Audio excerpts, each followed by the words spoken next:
A ver, pensemos en esto un momento.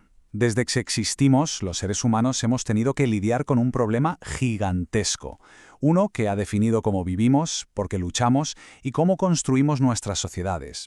Hoy vamos a hacer un viaje por la historia de los sistemas económicos para entender cómo hemos intentado una y otra vez resolver ese gran rompecabezas. La pregunta suena súper simple, ¿verdad? Es casi una pregunta de niños. Pero en el fondo es la pregunta que mueve toda la economía. Y la respuesta es una sola palabra, que lo cambia todo: escasez. Es que sencillamente nuestros deseos son infinitos, pero los recursos que tenemos para cumplirlos, pues no, esos son limitados. Y aquí está el quid de la cuestión. Exactamente esto, es el problema económico. Cada sociedad, en cada rincón del mundo y en cada momento de la historia, ha tenido que inventarse unas reglas del juego, una especie de manual de instrucciones para gestionar esa tensión entre lo que queremos y lo que de verdad tenemos. Bueno, pues ese manual de instrucciones es lo que llamamos un sistema económico. Y para crear cualquiera de estos sistemas, da igual cuál sea, siempre hay que responder a estas preguntas clave. ¿Nos centramos en producir comida o en fabricar móviles? ¿Quién se lleva lo que producimos? ¿El que más paga o el que más lo necesita? ¿Lo hacemos todo con máquinas o con personas? Las respuestas que damos a estas preguntas literalmente construyen el mundo en el que vivimos. Venga, pues vamos a meternos en faena. Lo que vamos a hacer es un recorrido rápido pero intenso. Primero dejaremos bien claro el problema de la escasez. Luego viajaremos por los sistemas del pasado, nos detendremos en el capitalismo y en su gran antagonista, el socialismo, y acabaremos viendo los sistemas que mueven el mundo hoy en día.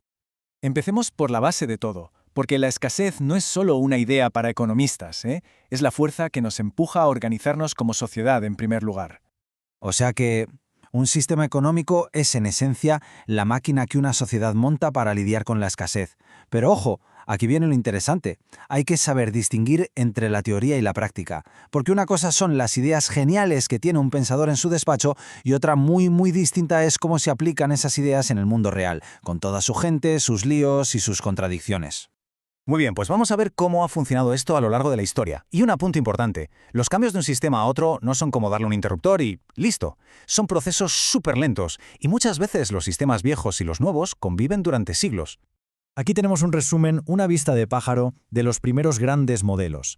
Durante miles de años, desde la antigüedad hasta casi el Renacimiento, la economía se organizó principalmente alrededor de dos grandes estructuras. Primero el esclavismo y después el feudalismo. El esclavismo fue una de las respuestas más antiguas y, desde luego, más brutales al problema de cómo producir. La lógica era terrible pero simple. La mano de obra no era un coste, era una propiedad como un animal o una herramienta. Nació sobre todo de las guerras y las deudas y fue el motor económico de civilizaciones enteras. Y aunque nos parezca muy lejano, su abolición legal en Occidente es relativamente reciente, del siglo XIX. Cuando los grandes imperios cayeron, Europa se recompuso de una forma totalmente distinta: el feudalismo. Aquí, la clave de todo no era la persona, sino la tierra. El poder estaba súper fragmentado y la economía se basaba en una red de favores y lealtades. El señor feudal ofrecía tierra y protección y el vasallo trabajaba y juraba lealtad.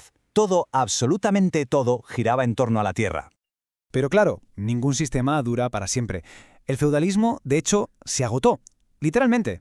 Las tierras se sobreexplotaron, hubo hambrunas terribles y para rematar llegó la peste negra, que se llevó por delante a una parte enorme de la población y lo cambió todo. A la vez, en las ciudades, en los burgos, estaba creciendo una nueva clase social, con otras ideas y otra forma de ver el mundo: la burguesía.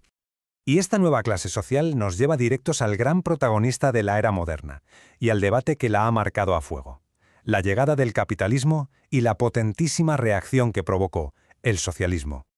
El capitalismo no apareció de la nada, fue evolucionando por fases. Primero fue un capitalismo comercial, de barcos, especias y nuevas rutas comerciales. Después, con la revolución industrial y la máquina de vapor, se convirtió en capitalismo industrial, el de las fábricas y el trabajo asalariado.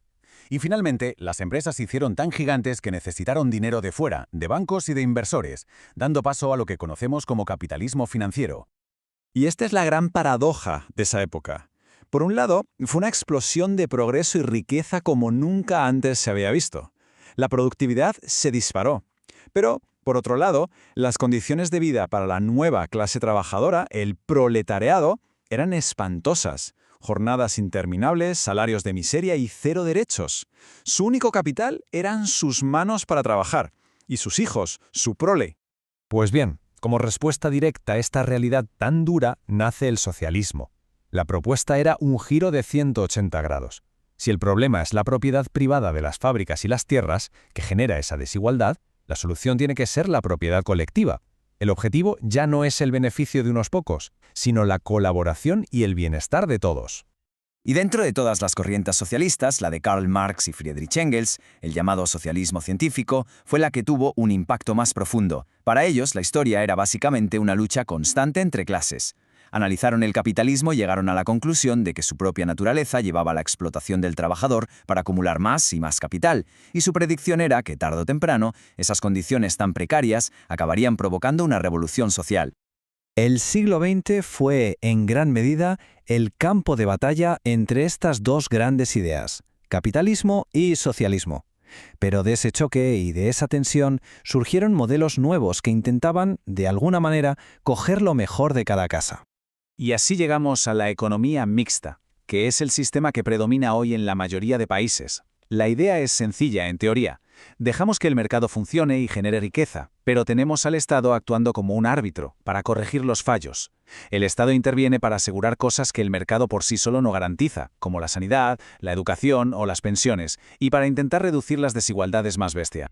Pero claro, como todo en la vida, este sistema no es perfecto. El gran reto de la economía mixta es encontrar el equilibrio, cuánto mercado y cuánto Estado. Por un lado, tienes la libertad y el dinamismo de la empresa privada, pero con una red de seguridad pública. El problema es que es muy difícil saber dónde está el punto justo, cuánta intervención es necesaria, cuándo empieza el Estado a estorbar en vez de ayudar. Esa es la pregunta del millón y el debate de todos los días. En el otro lado del debate, dentro de las economías de mercado, encontramos el neoliberalismo. Es una corriente que cogió muchísima fuerza a finales del siglo XX y que defiende justo lo contrario, que la economía funciona mucho mejor cuando el Estado se mete lo menos posible. La idea central es que el mercado por sí solo es la herramienta más eficiente para asignar los recursos. Las recetas del neoliberalismo son, por tanto, muy claras. Privatizar las empresas que son del Estado, bajar los impuestos, quitar regulaciones para que haya más competencia y, sobre todo, abrir las fronteras al comercio internacional. En resumen, que el protagonista absoluto de la economía sea el mercado, no el gobierno. Y con esto volvemos al principio. Del esclavismo al feudalismo, del capitalismo a la economía mixta, cada sistema ha sido un intento de responder a esas preguntas fundamentales sobre cómo organizarnos en un mundo donde no podemos tenerlo todo. Pero la historia no se ha acabado, ni mucho menos. Ahora tenemos encima de la mesa retos gigantescos, como el cambio climático o la inteligencia artificial, que van a volver a poner todo patas arriba. Así que la pregunta sigue en el aire. ¿Cuál será el próximo sistema que inventemos?